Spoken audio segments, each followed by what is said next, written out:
I don't know about you guys, but whenever I'm talking to people about what we do here at Prince of Travel, I'm always saying stuff like, yeah, just by maximizing your credit cards and getting a few sign-up bonuses here and there, you can travel the world in ways you never thought possible before. And then the questions start coming where it's like, but isn't that bad for your credit score? Isn't it going to destroy your credit if you keep opening credit cards? Isn't canceling credit cards going to hurt your credit as well? And so on and so forth. There's a lot of misinformation and misunderstandings about how the major credit scoring systems actually work, as well as what exactly is the impact of every event with a credit card, such as opening, closing, downgrading, etc., on your credit score. So in this video, let's go through the entire life cycle of a credit card in terms of the actions that you might take as you go about maximizing credit cards, from opening them to holding them to potentially upgrading and downgrading them, all the way through to canceling them if necessary.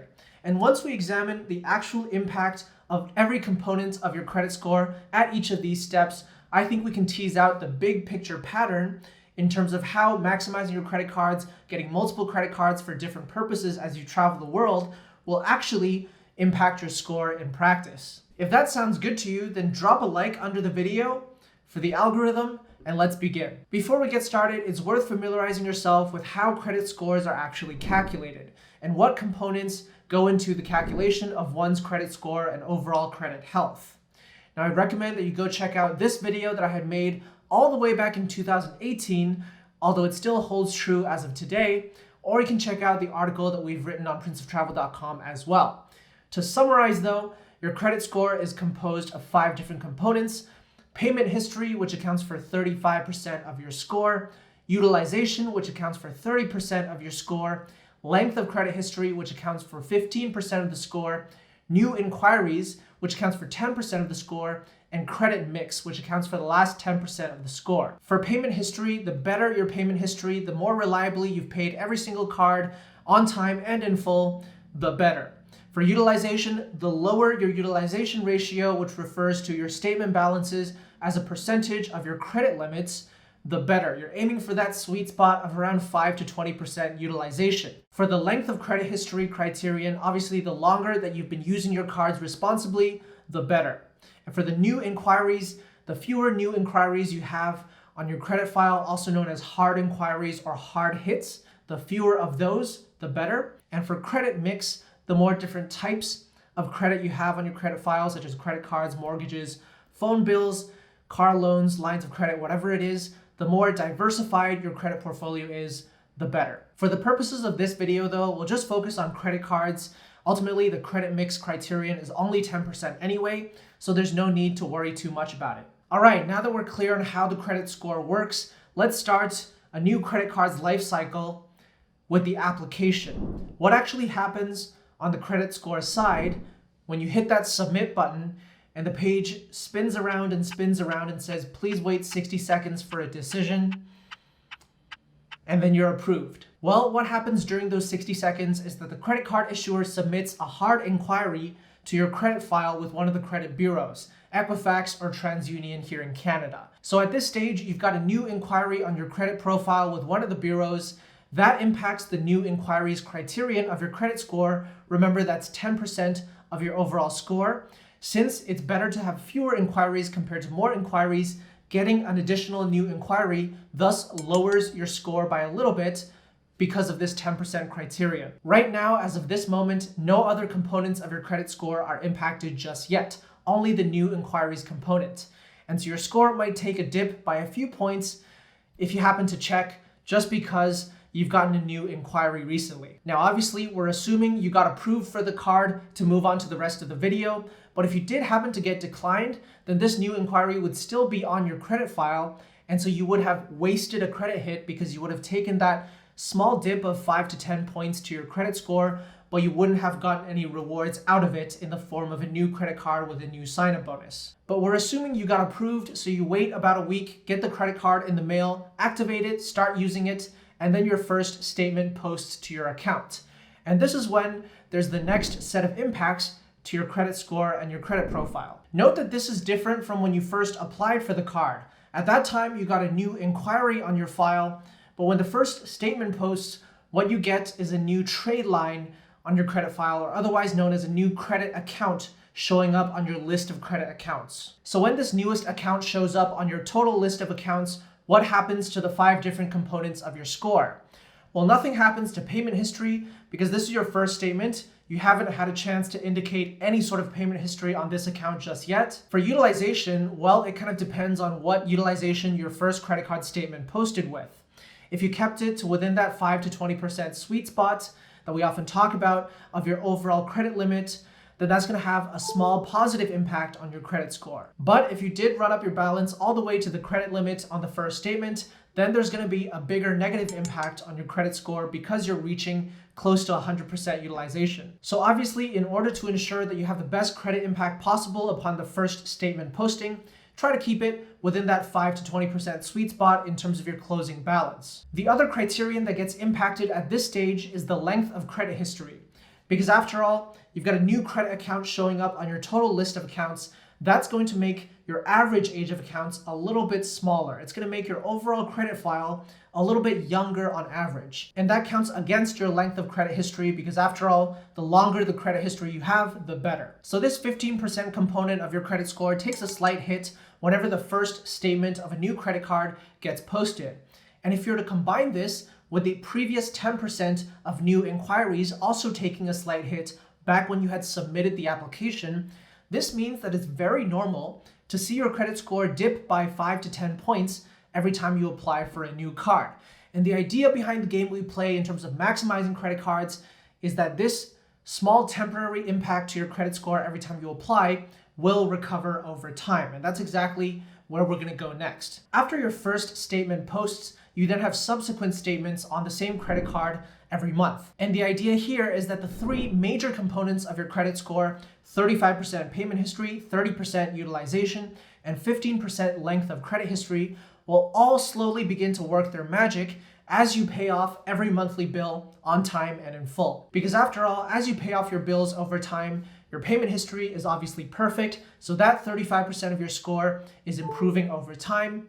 Utilization, as long as you try to keep your utilization around that 5 to 20%, maybe even 30% sweet spot, you're not going to be hurting your credit score. In fact, you will be demonstrating responsible credit usage at reasonable levels of the limits that you've been assigned. So that 30% of your score also improves over time. And speaking of over time, well, that's basically how the length of credit history criterion works. Time goes by, your credit history gets older and older, all of your accounts get older and older, and so the average age of accounts also gets older. Over time, this 15% component of your credit score again increases. So as the months go by, a total of 80% of your score is strengthening behind the scenes, and thus quite easily recovering from that initial negative impact when you had opened the card and causing your credit score overall to improve over time. This central principle is how many of us who play the game of credit cards often end up improving our scores thanks to demonstrating that responsible credit usage and perfect payment history over months and months followed by years and years. When you cancel a credit card, what happens exactly? Well, this is where there's plenty of misconceptions where people think that canceling a card is necessarily bad for your credit somehow. So let's break down each of the components one by one. We start with payment history again. So once you cancel a card, you no longer have the ability to pay off your bills on time and in full every single month going forward, because after all, the card is canceled. This isn't necessarily going to have a negative impact on your credit health, but it does mean that the previous positive impacts that you've been building up consistently will no longer apply going forward. You'll no longer have the opportunity to demonstrate consistent, responsible credit usage on this particular account anymore because it's closed. It's a similar story with the utilization criterion. You're no longer going to have the opportunity to land in that 5 to 20% rough sweet spot that demonstrates responsible credit usage over time. Instead, it's just going to be neither positive nor negative impacts on this credit account because it's no longer active. This also happens to be one of the major reasons why you should always consider downgrading or product switching your card instead of canceling, if at all possible. Because when you downgrade or product switch your card, you keep that same credit account on your credit profile. You don't see a closed account. Instead, it just remains open and in good standing as though nothing has happened. So you continue showing a perfect payment history, you continue demonstrating responsible credit usage with a low utilization, and you continue building up those positive elements to your credit score and your credit health. If you were to close the card, then those positive elements would no longer be there. After all, if you're canceling a card because you no longer want to pay the annual fee, then you can do the same thing by downgrading your card to a no-fee product.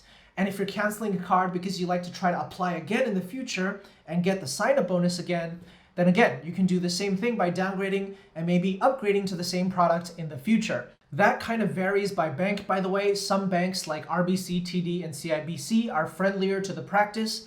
Others like Scotiabank, BMO, and American Express, less so. But the overall point still stands that keeping your credit account open and alive can have those positive credit impacts for you that continue to pay off month after month rather than closing the card. Now, what about the length of credit history, which again is 15% of your score? What happens to your average age of accounts when you cancel a card? Well, you'll notice that both Equifax and TransUnion actually continue to keep records of your closed accounts even after they are closed. And they'll stay on your credit reports until 7 years later when they drop off your credit reports after being inactive for 7 years. And so even though your account is closed, it is still a credit account after all. And it continues to strengthen that average age of accounts criterion because it continues to contribute to a long credit history that you've built up over time. 7 years is the minimum period that both credit bureaus will keep records of closed accounts after they're closed. It can be as high as 10 years. And during this period, the closed accounts continue to speak to the fact that you were handling credit responsibly back when they were open. And so, based on both the technical understanding of how the credit score works and the anecdotal evidence among many of us who have closed many accounts over the years, but still enjoy credit scores in the high 700s and low 800s, there's no evidence at all that suggests that closing cards is actually bad for your credit in any way. Therefore, if a card doesn't make sense for you to keep and you've exhausted all the upgrade downgrade options and you can't get any retention offers or annual fee waivers anymore, then closing the account might make the most sense, and you can do so comfortable in the knowledge that it won't be bad for your credit as long as you continue using your other credit products responsibly over time as always. Having said that, there are some credit accounts that you should never cancel. And these will typically be your oldest 1 or 2 credit cards, which you want to keep open and active forever. Because if you were to cancel these and they did drop off your credit file 7 to 10 years later, then at that time it would be a major impact to your credit score and your credit health, because all of a sudden your oldest accounts out of all of your accounts have just vanished. That will greatly reduce your average age of accounts when the time comes, and you want to avoid that outcome 7 to 10 years from now by never canceling your oldest cards and just keeping them around forever, downgrading them to a no-fee card if you need to, but otherwise keeping them open and in good standing indefinitely. And well, after a card is closed, that kind of wraps up its entire life cycle. All the way back from when you had applied for the card, you got a temporary hit to your credit score because of the new inquiries criterion.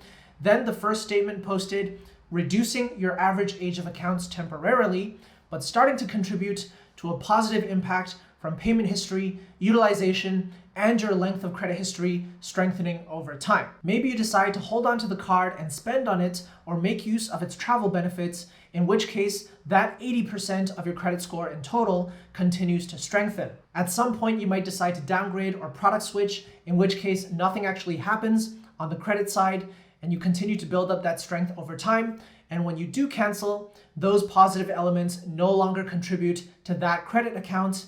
And 7 to 10 years later, that credit account will drop off your file, but only then will it impact your average age of accounts, not at the time of cancellation. And that too is the reason why you should never cancel your oldest couple of accounts and instead leave them open and allow them to work their magic through that average age of accounts criterion for the rest of time. And once one credit card's life cycle is over, it's time to move on to the next. Anyway, I hope you enjoyed the video and that it's helped you clear up some of the confusion that we often see around the credit card community, especially when you're just starting out.